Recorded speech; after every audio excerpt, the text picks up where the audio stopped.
படத்தோட ஸ்டார்டிங்ல background voice கேக்குது. அதுல ஒருத்தர் என்ன சொல்றாருன்னா, "நான் ஒரு ஷெரீஃப். என்னோட அப்பா, என்னோட தாத்தாவும் இந்த வேலைய தான் பார்த்துட்டு இருந்தாங்க. அவங்க ரொம்ப நேர்மையானவங்க. அவங்க வேலைய அவங்க கரெக்ட்டா பார்த்துட்டு இருந்தாங்க. அந்த காலத்துலலாம் வெளிய போகும்போது துப்பாக்கியே தேவைப்படாது. ஏன்னா, கொலைகளும், குற்றங்களும் கம்மியா தான் இருக்கும். ஆனா இந்த காலகட்டத்துல இது அதிகமாயிடுச்சு. நான் வெளிய போணும்னாலே கையில கன் இல்லாம, நான் வெளிய போனா என் உயிருக்கு உத்தரவாதம் இல்ல." அப்படின்ற விஷயத்த சொல்லிக்கிட்டு இருக்காரு. இப்போ ஒரு போலீஸ் ஆபீசர காமிக்கிறாங்க. அவரு ஒரு வில்லன பிடிச்சிருப்பாரு. அவன் கையில ஒரு வித்தியாசமான வெப்பன் இருக்கும். அத எடுத்துட்டு போலீஸ் ஸ்டேஷன் வந்துட்டாரு. அவங்க ஹையர் ஆபீசர் கிட்ட, "நான் அவன பிடிச்சுட்டேன். அவன் என்கிட்ட தான் இருக்கான். நீங்க வர வரைக்கும் அவன நான் பாத்துக்கிறேன்." அப்படின்னு சொல்லிட்டே இருக்கும்போது, இப்போ பின்னாடி இருந்த அந்த சைக்கோ அந்த போலீஸ் ஆபீசர துடிக்க துடிக்க கொலை பண்ணி அத ரசிச்சுக்கிட்டு இருக்கான். கையில இருக்கிற ரத்தத்த அங்க இருக்கிற சிங்க்ல வாஷ் பண்ணிட்டு இருக்கான். இவனுக்கு ரத்தம்னாலே சுத்தமா பிடிக்காது. இப்போ அங்க இருந்து அவனோட வெப்பனையும் அவரோட காரையும் எடுத்துட்டு ஒரு இடத்துக்கு போயிட்டு இருக்கான். போற வழியில ஒரு கார பாக்குறான். அவங்கள காரை விட்டு வெளியே இறங்குங்கன்னு சொல்லிட்டு அவங்க நெத்தியில அவன் கையில இருக்க அந்த வெப்பனை வச்சு ஷூட் பண்றான். இந்த கேஸ்ல வரக்கூடிய பிரஷர்னால அவங்க தலையில வேகமான அழுத்தம் வந்து அதனால இறந்து போயிருவாங்க. இது அவன் கன் மாதிரி யூஸ் பண்ணான். சோ இந்த வெப்பனால யாரு இந்த ஆளை கொலை பண்ணாங்கன்னு போலீஸாலையும் கண்டுபிடிக்க முடியாது. இங்க நம்ம படத்தோட ஹீரோவை காமிக்கிறாரு. அவர் ரொம்ப தொலைவா இருந்து அங்க இருக்கக்கூடிய மானெல்லாம் பார்த்து வேட்டையாடுறதுக்காக ஷூட் பண்றாரு. ஆனா அது மிஸ் ஆயிடுது.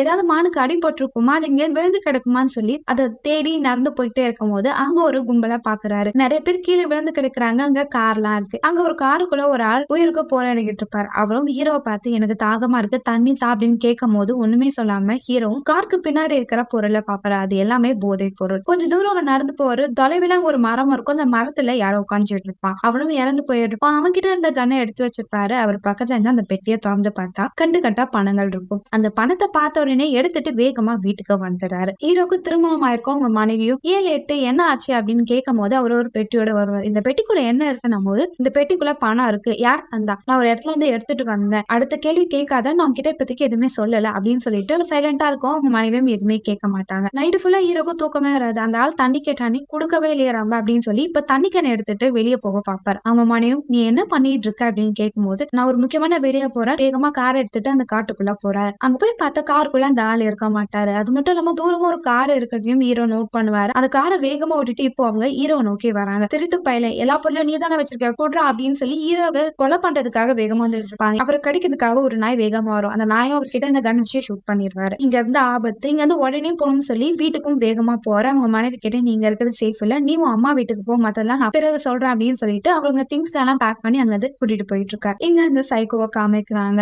அவரு ஒரு கடைக்கு போறாரு. சில பொருட்கள்லாம் வாங்கிட்டு அங்க பில் பே பண்ணும்போது அந்த கடையோட ஓனரை பாக்குறாரு. அவரும் நிறைய கேள்வி கேட்கும் போது, "நீ ரொம்ப ஓவரா பேசுற, நீ எங்க இருந்து வர, இங்க எப்படி இந்த கடையை போட்டேன்னு" சொல்லி அவரை பார்த்து முறைச்சிட்டு நிறைய கேள்வி கேட்கும் போது கடை ஓனருக்கு பயம் வருது. "சரி, டைம் ஆயிடுச்சு, நீங்க கிளம்புறீங்களா, நான் அந்த கடையை மூட போறேன்" அப்படின்னும் போது, "நீ எப்பவுமே இந்த டைம் நான் மூடுவ, நீ எப்ப தூங்க போ" அப்படின்னு சொல்லி மாத்தி மாத்தி கேள்வி கேட்கும் போது அவருக்கு பயம் வந்துடும். "பேசினதெல்லாம் போதும், நான் இந்த காயினை தூக்கி போறேன், நீ சொல்லு, ஹெட்டா டெய்லா" அப்படின்னு கேட்கும் போது, "ஏன் கேக்குறீங்க, சொன்னா நீ வின் பண்ணுவ, இல்லன்னா நீ தோத்து போயிருவ" அப்படின்னு. ஹெட் தான் விழும். இன்னைக்கு ஒரு நேரம் நல்லா இருக்கு. இப்ப அவர் கார் ஓட்டிட்டே வராது. அந்த காட்டுங்க நடுவுல அங்க சில ஆட்கள் இருக்காங்க. அவங்க என்ன சொல்றாங்கன்னா, "இங்க இருக்கிற பணம் காணாம போயிடுச்சு, இங்க ஒரு கார் இருக்கு" அப்படின்னு சொல்றாங்க. அந்த கார் யாரோடனா ஹீரோட கார் தான். நைட்டு அவர் வரும்போது அந்த காரை விட்டு வேகமா அங்க வந்து ஓடி போயிருப்பாரு. அந்த கார்ல இருக்கிற அட்ரஸ்லாம் வச்சு ஹீரோவோடதுன்னு அவங்க கண்டுபிடிச்சிடுறாங்க. "அப்போ நீங்க அந்த பொருளை கண்டுபிடிக்கல" அப்படின்னு வெளில அங்க இருக்கிற ஆட்கள் கிட்ட கேட்கும் போது, "இல்ல, அவன் எங்க இருக்கான்னு எனக்கு தெரியல, எனக்கு தேவையான இன்ஃபர்மேஷன் கிடைச்சிருச்சு." அவங்க எல்லாரையும் அவன் ஷூட் பண்ணிடுவான். இப்ப ஹீரோட வீட்டை கண்டுபிடிச்சிட்டு அங்க போறாரு. வீடே காலியா இருக்கும். அவருக்கும் தெரிஞ்சிரும் ஹீரோ இங்க இருந்து காலி பண்ணி போயிட்டான்னு சொல்லிட்டு. அவங்க வீட்டுல ஒரு லெட்டர் இருக்கும். இவங்களோட டெலிபோன் பில்கான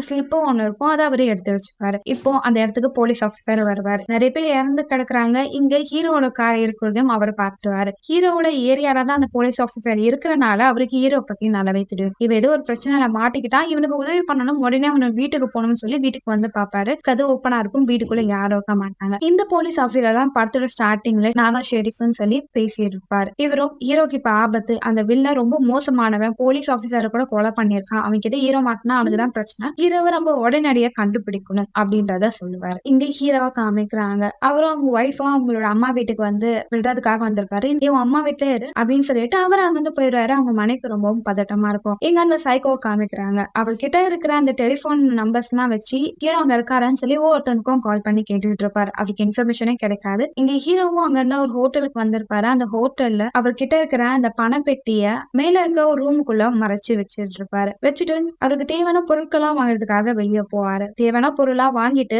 நைட்டு வீட்டுக்கு வந்து பார்த்தா அவர் இருந்த அபார்ட்மெண்ட் பக்கத்துல வேற ஒரு கார் இருக்கும். ஒருவேளை தன்னை தேடி யாராவது வந்துட்டாங்கன்னு சொல்லி பயத்துல அவரு வேற ஒரு ரூம் வேணும், பக்கத்துல இருக்க ரூமே தாங்கன்னு சொல்லி பக்கத்துல இருக்க ஒரு ரூமையும் புக் பண்ணிடுவார். அதே நேரத்துல இங்க அந்த சைக்கோ காமிக்கிறாங்க. அவர் கார் ஓட்டிட்டே போகும்போது அவர்கிட்ட ஒரு டிவைஸ் இருக்கும். அந்த பணம் பெட்டிக்குள்ளதான் லொகேஷன் கண்டுபிடிக்கிற ஒரு டிவைஸ் வச்சிருப்பாரு. அது பாப்பப் ஆகிக்கிட்டே இருக்கும். அப்ப அந்த திருட்டு பையன் இங்கதான் இருப்பான்னு சொல்லிட்டு அவரும் அதே ஹோட்டலுக்கு வராரு. அந்த பணப்பெட்டி இருக்கிற பக்கத்து ரூம் அவர் புக் பண்ணிடுறாரு. நைட்டு தேவையான வெப்பன்லாம் எடுத்து வச்சுக்கிறாரு. அந்த ரூம்குள்ள போறாரு. அதே இடத்துல இங்க ஹீரோவும் காமிக்கிறாங்க. அவர்கிட்ட இந்த கன் எல்லாம் வச்சு பக்காவா ரெடி ஆயிட்டு இருக்காரு. அங்க இருக்கிற ஒரு ஹோல்ஸ்குள்ள கம்பியை விட்டு பக்கத்து ரூம்ல இருக்கிற பணப்பெட்டிய இவர் ரூம்ல இருக்கிற அந்த ஓட்ட வழியா இழுத்துக்கிட்டு இருக்காரு. அதே இடத்துல இந்த சைக்காவும் ஒரு கதவை தட்டா உள்ள போய் பாக்குறான். கன்னை வச்சு பயங்கரமா ஷூட் பண்றான். உடனே கத்துற சவுண்ட் கேக்குது. உள்ள போய் பார்த்தா அது ஹீரோவே கிடையாது. ஹீரோட ரூமுக்கும் வில்லனோட ரூமுக்கும் நடுவுல ஒரு ரூம் இருக்கு. அங்கதான் சில பேர் இருப்பாங்க. அவங்களதான் சைக்கோ கொலை பண்ணியிருப்பான். இப்போ அந்த ரூம்குள்ளதான் பணப்பெட்டி இருக்கு. அந்த பெட்டிய நைஸா ஹீரோ அவரோட ரூமுக்கு இழுத்துட்டு வராரு. அதை எடுத்துட்டு அந்த இடத்த விட்டு எஸ்கேப் ஆகுறாரு. இங்க போலீஸ் ஆபீசரை காமிக்கிறாங்க. அவங்களும் முடிஞ்ச அளவுக்கு ஹீரோவை காப்பாத்தணும்னு சொல்லி எல்லா இடத்தையும் தேடுவாங்க. ஹீரோ கிடைக்க மாட்டாங்க. அந்த சைக்கோவால இறந்து போனவங்க எல்லாரோட பாடியிலும் ஒரு புல்லட் கூட இருக்காது. அவங்க எப்படி சாகுறாங்கன்னு யாராலையும் கண்டுபிடிக்க முடியாது அப்படின்றது இங்க இருக்கிற அந்த போலீஸ் ஆபீசர் பேசிட்டு இருப்பாங்க. அதே இடத்துல இங்க ஒரு ஆபீசர் காமிக்கிறாங்க. இங்க இருக்கிறவர் தான் பாஸ். இவர் தான் ட்ரக்ஸ் எல்லாத்தையும் சேல்ஸ் பண்ணிட்டு இருக்காரு. இவர் மூலியமா தான் சில பேர் போதைப் பொருள் எல்லாம் விற்க வந்திருப்பாங்க. ஏதோ ஒரு பிரச்சனால அவங்க இறந்து போயிருப்பாங்க. அந்த இடத்துல ஹீரோ வந்து தான் பணத்தை ஆட்டி போட்டுருப்பாரு. இப்போ அந்த பணத்தை கண்டுபிடிக்க சொல்லி சைக்கோவை அனுப்புனதே இந்த பாஸ் தான். இவரை தேடி ஒரு டிடெக்டிவ் பர்சன் வருவார். அவர்கிட்ட அந்த சைக்கோவை நான் பணத்தையும் ட்ரக்கையும் தேடி கண்டுபிடிக்க சொன்னேன். ஆனா அவன் நிறைய பேரை கொலை பண்ணிட்டு இருக்கான். நிறைய போலீஸையும் கொலை பண்ணியிருக்கான். இதனால எனக்கு பிரச்சனை வரும். உடனே அந்த பணத்தை கண்டுபிடி, அவனையும் கண்டுபிடி. ஆனா அந்த டிடெக்டிவும் சைக்கோ நினைச்சு பயப்படுறாரு. ஏன்னா அவன் ரொம்ப மாதிரி நார்மல் கிடையாது. அவன் யாரையும் பேச விடாம முதல்ல போட்டு தள்ளிடுவான். அவன் கிட்ட கொஞ்சம் ரொம்ப பொறுமையா தான் பேசி சரி பண்ணணும் அப்படின்றத இவர் சொல்லிட்டு அங்க இருந்து கிளம்பி வராரு. இங்க ஹீரோவை காமிக்கிறாங்க. கையில இருக்கிற பணத்தை வச்சுட்டு வேற ஒரு ஹோட்டலுக்கு போறாரு. அந்த ஹோட்டலுக்கு போன பிறகு அங்க இருக்கிற ஆட்கிட்டையும் எனக்கு தெரிய யாராவது வந்தாங்கன்னா எனக்கு முதல்ல கால் பண்ணுங்க, அவங்களை உள்ள விடாதீங்க. அவர்கிட்ட இருக்கிற அந்த பணத்தை எல்லாம் பாக்குறாரு. எப்படி இந்த சைக்கோ நம்மளை கண்டுபிடிச்சு வரான், அந்த பணத்துக்குள்ள ஏதாவது இருக்குமா அப்படின்னு சொல்லி பார்த்துட்டே இருக்கும்போது அதுல ஒரு டிவைஸ் இருக்கும். ஓ, இதை வச்சுதான் அவன் என்ன தேடி வரான்னு சொல்லி அதை எடுக்கிற கேப்ல அவர் ரூமு கிட்ட யாரோ நடந்து வர சவுண்ட் கேட்குது. உடனே அவர் அதை திரும்பி பாக்குறாரு. அவன் சைக்கோ அந்த கதவை உடைச்சிட்டு ஹீரோவை கொலை பண்ணிக்கிறான். ஆனா ஹீரோவும் அங்க இருக்கிற ஜன்னல் வழியை எகிரி வச்சுட்டு அங்க வேகமா ஓடி போறாரு. ஆனா அந்த சைக்கோ ஹீரோவை பார்த்து விடாம ஷூட் பண்ணிட்டே இருக்கான். இதனால ஹீரோட முதுகுல செம்மையா காயம்பட்டுருது. ஹீரோவும் அங்க இருக்கிற ஒருத்தரோட காரை நிறுத்தி இங்க பாருங்க நான் உன்னை கொலை பண்ண மாட்டேன், எனக்கு இந்த கார் வேணும்னு சொல்லி காருக்குள்ள ஏறாரு. அந்த காரோட ஓனரை சைக்கோ கொலை பண்ணிடுறான். ஆனாலும் ஹீரோ அங்க வந்து வேகமா கார் ஓட்டிட்டு போறாரு. அப்படி மாத்தி மாத்தி சைக்கோவும் ஹீரோவும் ஓடிட்டே இருக்கமா காமிக்கிறாங்க. இப்போ அங்க இந்த காரை விட்டு இறங்கி சைக்கோ பார்த்து ஷூட் பண்ணிட்டே இருக்கு. அந்த சைக்கோவும் அங்க இருந்து கிளம்பிட்டான். இப்ப ஹீரோட முகத்திலும் கையிலும் ஏகப்பட்ட காயங்கள் இருக்கு. முகம் ஃபுல்லா ரத்தமா இருக்கும். அதோட அந்த கையில பணப்பெட்டி எடுத்துட்டு அவர் நடந்து போயிட்டு இருப்பாரு. அங்க அமெரிக்காவுக்கு போகக்கூடிய என்ட்ரன்ஸ் பார்டர் இருக்கும். அதை தாண்டிட்டு அங்க போகணும். ஆனா பணத்தை எடுத்துட்டு போனா ஆபத்துன்னு சொல்லி அவரு போகாம அங்கேயே நின்றுட்டே இருப்பாரு. அங்க சில பசங்க போயிட்டு இருப்பாங்க. அவங்க கிட்ட நான் உனக்கு பணத்தை கொடுக்குறேன், எனக்கு உன்னோட ஷர்ட்டை கூட அப்படின்னும் போது அவங்களும் ஷர்ட்டை கொடுப்பாங்க. அதை போட்டுட்டு அவர் கொஞ்சம் தூரம் நடந்து போவாரு. ஒரு இடத்துல அந்த பணப்பெட்டியை தூக்கி போட்டுருவாரு. தூக்கி போட்டுட்டு அந்த சைடு அவர் நடந்து போவாரு.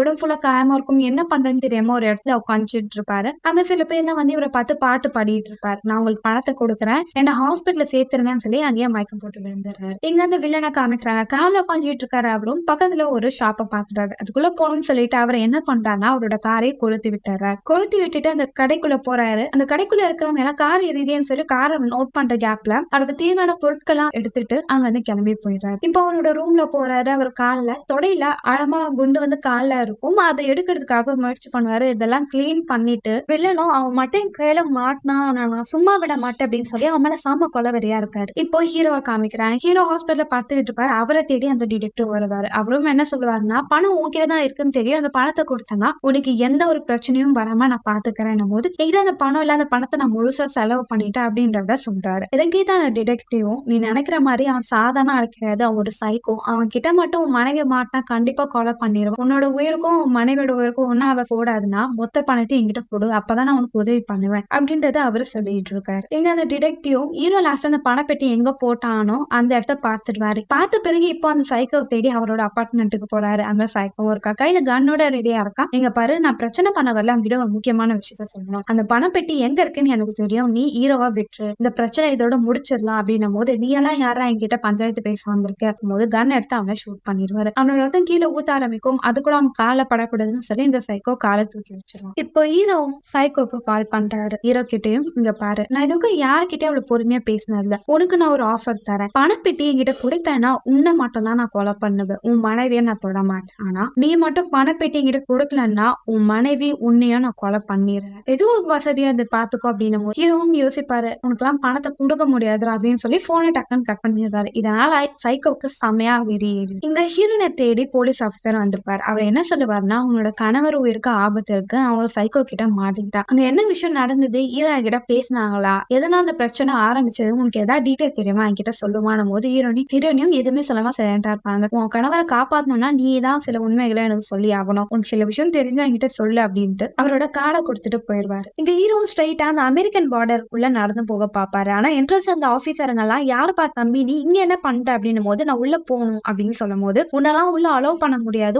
உன்னோட நாட்டுக்கே திரும்பி போ அப்டின்றத அவங்க சொல்லிடுறாங்க. இப்ப ஹீரோவும் அவர் கடைசியில அந்த பெட்டியை எங்க போட்டாரோ அந்த இடத்த தேடி போறாரு. அந்த பணப்பெட்டியை தூக்கிட்டு இங்க ஹீரோவும் அவங்களோட மனைவிக்கு கால் பண்ணுவாரு. உன்னை நான் சந்திக்கணும் சீக்கிரமான்னு சொல்லிட்டு ஒரு இடத்த சொல்லுவாரு. ஹீரோனியும் பயப்படுவாங்க. உனக்கு ஒண்ணு இல்ல நீ ஓகேவா தானே இருக்கணுமோ எனக்கு ஒரு பிரச்சனையும் இல்ல. நீ வா உனக்கு சில பணத்தை நான் கொடுக்கணும். நம்ம பேசலாம் அப்டின்னும் போது ஹீரோனியும் வரேன்னு சொல்லுவாங்க. ஹீரோனியோட அம்மாக்கு ஹீரோவை சுத்தமா பிடிக்காது. அவனுக்குலாம் அவனுக்கு கட்டி கொடுத்ததே தப்பா போச்சு. ஒரு மருமகனா அவன் ஏதாவது பிரயோஜனமா விஷயத்த பண்றானா அப்படின்னு சொல்லி திட்டிக்கிட்டே கார்ல வந்துட்டே இருப்பாங்க. இப்போ அவங்களும் ஒரு இடத்துல வந்து நிக்கிறாங்க. அங்க மெக்சிகோவோட கேங்ஸ்டர் கூட்டத்துல சில பேர் இருப்பாங்க. அவங்களுக்கு ஆல்ரெடி ஹீரோ கிட்ட தான் பணம் இருக்குன்னு தெரியும். இப்ப அவங்க மனைவி ஹீரோ சந்திக்கிறாங்கன்னா அவங்க கிட்ட இருந்து பணத்தை போயிடுங்களான்னு சொல்லி ஃபாலோ பண்ணிட்டே வருவாங்க. அந்த பாட்டி கிட்ட போய் நைஸா ஒரு ஆள் பேசுவான். எங்க போறீங்க? யார பார்க்க வந்திருக்கீங்கன்னும் போது அந்த பாட்டியும் உளறிடுவாங்க. இப்ப ஹீரோனி போற காரை ஃபாலோ பண்ணிட்டு அந்த கேங்ஸ்டர்களும் வந்துகிட்டு இருப்பாங்க. அதே நேரத்துல இங்க ஹீரோயும் காமிக்கிறாங்க. ஹீரோ ஹோட்டல்ல புக் பண்ணிருப்பாரு. அவங்க ஒய்ஃபுக்காக வெயிட் பண்ணிட்டு இருப்பாரு. அங்க இருந்த ஒரு லேடியும் வரீங்களா குடிக்கலாம் அப்படின்னு கூப்பிடும் போது இல்ல எனக்கு ஆல்ரெடி மேரேஜ் ஆயிடுச்சு. நீங்க வேணா தனியா குடிச்சுக்கோங்கன்னு சொல்லி அவங்க கிட்ட அவர் பேசிட்டு இருப்பாரு. ஹீரோனுக்கும் அவங்க கணவருக்கு ஏதோ ஒரு பிரச்சனை இருக்கு. அவரை காப்பாத்தணும்னு சொல்லி போலீஸ் ஆஃபீஸருக்கு கால் பண்ணுவாங்க. ஹீரோயினும் அந்த போலீஸ் ஆஃபீஸர் கிட்ட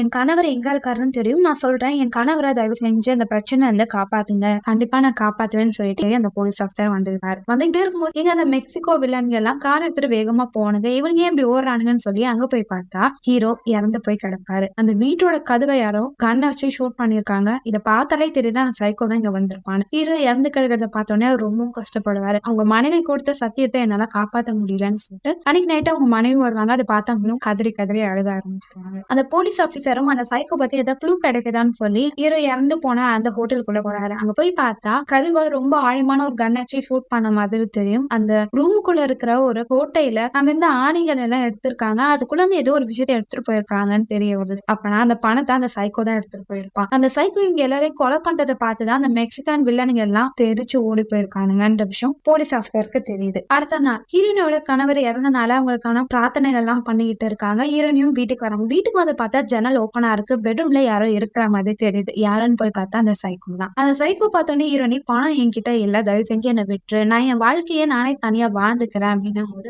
உன் கணவர் கிட்ட நான் ஒரு ஆப்ஷன் கொடுத்தேன். பணத்தை கொடுத்தனா உன் மனைவியை நான் கொல்ல மாட்டேன். ஆனா அவன் எனக்கு பணம் தான் முக்கியம் சொல்லிட்டு பணத்தை தூக்கிட்டு ஓடி போயிட்டான். அதை வச்சு பார்த்தா உனக்கே தெரியும் அவன் எவ்வளவு மோசமானவன். நான் போது ஹீரோனி இதெல்லாம் நம்ப மாட்டாங்க. நீ போய் சொல்ற என் கணவர் அப்பெல்லாம் பண்ண மாட்டாரு. இப்ப சொல்லு ஹெட் டைலா அப்படின்னு சொல்லி காயினை தூக்கி போடும் போது ஹீரோனியும் ஒரு விஷயத்த சொல்லுங்க. நீ சொல்ற மாதிரி ஹெட் டைல் எது வந்தாலும் நீ என்ன கொல்லலாம் நினைச்ச கொல்லதான் போறேன். அதனால நான் எதுவுமே சொல்ல விரும்பல அப்படின்றத அவங்க சொல்லுவாங்க. இப்போ அந்த சைக்கோ வீட்டை விட்டு வெளியே வரான். வெளியே வந்தோடனே அவனோட ஷோ அவன் பாக்குறான். அப்படியே கார் எடுத்துட்டு அவங்க வேகமா வந்துட்டே இருக்கும் போது இப்போ அவங்க காருக்கு பின்னாடி இந்த பசங்க சைக்கிள் ஓட்டிட்டே வராங்க. டக்குனு அங்க ஒரு ஆக்சிடென்ட் ஆகுது. வில்லனோட கை எலும்பு எல்லாம் அப்படியே உடஞ்சிது. கீழே வந்து அவனும் உட்காந்துட்டு இருக்கான். அங்க இருந்து 2 பசங்க கிட்ட வராங்க. உங்களுக்கு ஏதாவது உதவி வேணுமான்னு கேட்கும்போது எனக்கு உன்னோட ஷர்ட் வேணும் போது அவன் ஷர்ட்டை கைட்டு கொடுக்குறான்.